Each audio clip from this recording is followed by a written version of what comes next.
Welcome back to the channel, folks. Mr. H here, hopefully with much better audio than my first video today. Today we're going to be taking a look at Warhammer. It's Eisenhorn for the Emperor, Inquisitor. We're getting a series. Oh my god. Just as a quick note for the audio that was absolutely atrocious on my Little Mermaid video, I do apologise. I set up a new editing rig and the settings for these encoding software was messed up. It was in stereo, not mono, so that's why it was bad. I do apologise. But anyway, let's get into it. We're getting a live-action Warhammer 40K TV series. Now, this is in the works, actually, from someone which gives it a lot of hope. Like, a lot of hope. So, from the guy that does The Man in the High Castle, the creator. So, Warhammer 40K, the adolescent sci-fi favourite that began life as a miniature war game before spawning novels, video games, and even a movie, is set to get its first small screen adaptation. I think a movie is inevitably a good product for anything. It's great for financial return, generally speaking, and it gets the eyes out there a lot. But from a narrative perspective, a TV series is the best possible way to go with 40k, Warhammer 40k. Absolutely. Really true. So it says Big Light Productions, led by the Man in the High Castle creator, Frank Spotnitz, has teamed up with Warhammer 40k rights holders Games Workshop on a live-action TV series. So another reason why I really like this, Games Workshop are not farming it out. They've just gone, okay, Big Light Productions, you can make something cool. We're going to team up together. We're going to work together on something. It sounds like Games Workshop obviously has a good opinion of Frank Spotnitz, and undoubtedly so. Like The Man in the High Castle, I've watched season 1 and 2. I know I've watched season 1. I think I've watched the majority of season 2, and it was really gripping. Cinematography was absolutely out of this world. Set design was great. It looked like a movie, and the acting was solid. So the direction that they had in the series was again just incredible. So you're dealing with someone that will make something very good. For everyone that's been saying you're just talking about hate now, I'm being really where's your comments? I love the look at this. I love the look at this. I think this is amazing. This series will be set in the Warhammer 40k universe where mankind teeters on the brink of annihilation. If you don't know much about Warhammer 40k, I do actually have a playlist where I've gone through some of the lore. So you can go and check that out if you like.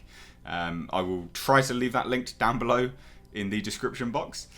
Now it says, while humanity's armies wage unending wars across a million battlefields, in the darkness a secret conflict rages, fought by the agents of the Imperial Inquisition. Drawing from sci-fi, fantasy and crime genres, Eisenhorn will see Inquisitor Gregor Eisenhorn and his band of investigators fight to thwart the monstrous schemes of aliens, heretics. Oh, heretics. The God Emperor, and before mankind's doom is sealed. This is so good. I really am. So, to get more into the details of this is on The Hollywood Reporter. Now, it says Spotnitz will act as both showrunner and executive producer on the series, which will be based on the novels written by New York Times bestselling author Dan Abnett, who did Guardians of the Galaxy, X-Men, and the Horus Heresy. If you don't know anything about the Horus Heresy, that is fantastic. Again, the Emperor protects.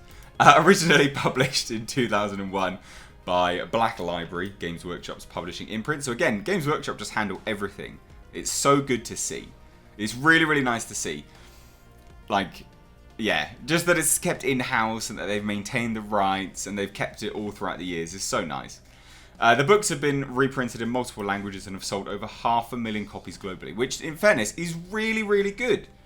That's fantastic. This is, for the most part, again, off the top of my head, I'm fairly certain this is inspired by a lot of British things. So, for instance, 2000 AD inspired a lot of the Warhammer stuff, or at least was a lot of the creators of the Warhammer stuff were avid 2000 AD readers, something which they've admitted themselves.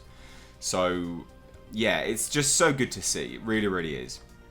Now, Abner also wrote the script for Warhammer 40k's only feature-length outing, 2010's Ultramarines, a Warhammer 40k movie, which featured a voice cast including Terrence Stamp, Sean Pertwee, who's great, and John Hurt, the late John Hurt.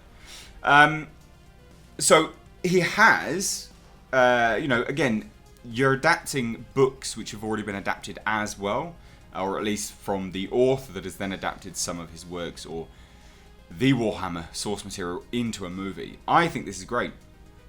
Now, it states, Spotnitz released a statement, and he says, "We are delighted to collaborate with Games Workshop to develop the beloved visionary world of Warhammer 40K into a TV series. Warhammer 40K is steeped in rich and complex lore," which it really, really is. Those lore videos I did were just horrendously hard to research and create for you all. I loved doing it, but that was hours of work, really, like a long time. And it was great, like for me, because I like Warhammer 40K as a concept, but I never knew much of the lore. And then when I was researching it for the videos, it's gripping. It's good stuff. It's really well fleshed out and thought out as well.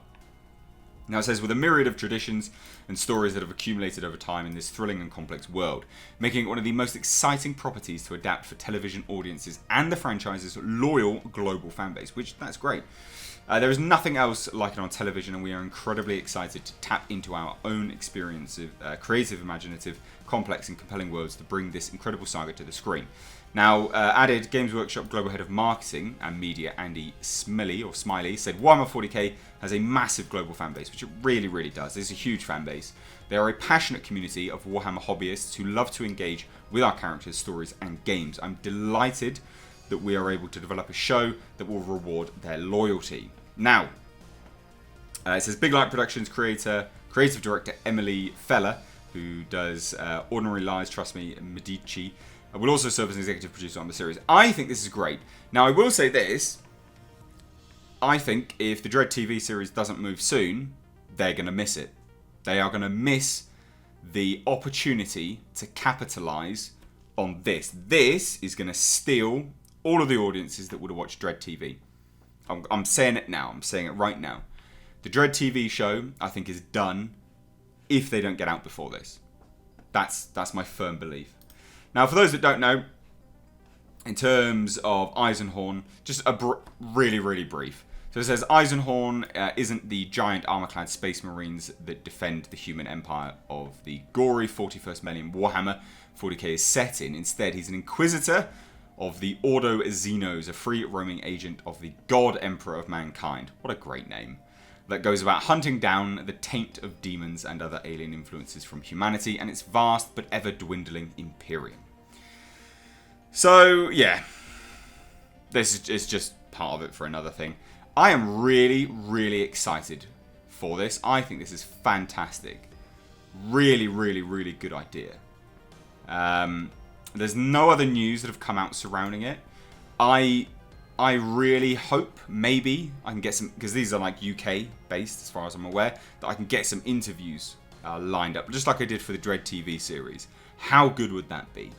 I would love to do that for you guys. I'm hoping that I can get something organised like that. And in fairness as well, like the more views and shares that a video like this gets, the more that enables me to go to these people and say, look, I've got an audience for this. Let me interview you. Let me get your voice out there for the audience that want this as well. So anyway, I've spewed enough crap. That wraps it up here for me. There's really, what else do you say? What do you think of this? Do you know Warhammer 40K to start off with? Because if you don't, it's really, really good. It's really, really compelling. Check out the playlist link down below in the description box. And if you are a Warhammer 40K fan, what do you think of this? Do you think that this is a good choice for adaptive material? This particular story, the Eisenhorn Inquisitor. Do you think that's a good choice? Or do you think maybe we should start with something else? What do you think? For me, I think this is a good choice. And the reason why, it's a good gateway. That's, good gateway into the whole franchise as a whole. You're not going to really overwhelm people. It's human based. We can explore that first, then slowly drip feed in the Xenos and things like that. So that's my thoughts. I'll hand it on over to you. I want to hear yours. Let me know down below in the comments section. If you're new here, make sure you hit subscribe. And if you like this video, please do give it a like and a share. It really does help me out. And then, like I said, it helps me get these interviews going. It just adds more clout behind stuff. So I will say this as well. I've been saying this a few times now, but it's important. If you are enjoying what I'm doing here on the channel and you want to help support me, there are 3 ways that you can do that. I have merchandise linked literally underneath these videos. There is a Xenomorph t-shirt, which is absolutely fantastic. It really, really is. Go check it out. Don't take my word for it. Check it out. I have some Godzilla stuff, and I will be dropping a new line of merch very, very soon. So you can grab up some Mr. H merch. And you can also use my Amazon affiliate link, which is linked down below in the description box. Or you can just become a patron and have exclusive access to a whole host of benefits and rewards. Anyway, I've talked enough crap. I've been Mr. H. Take care.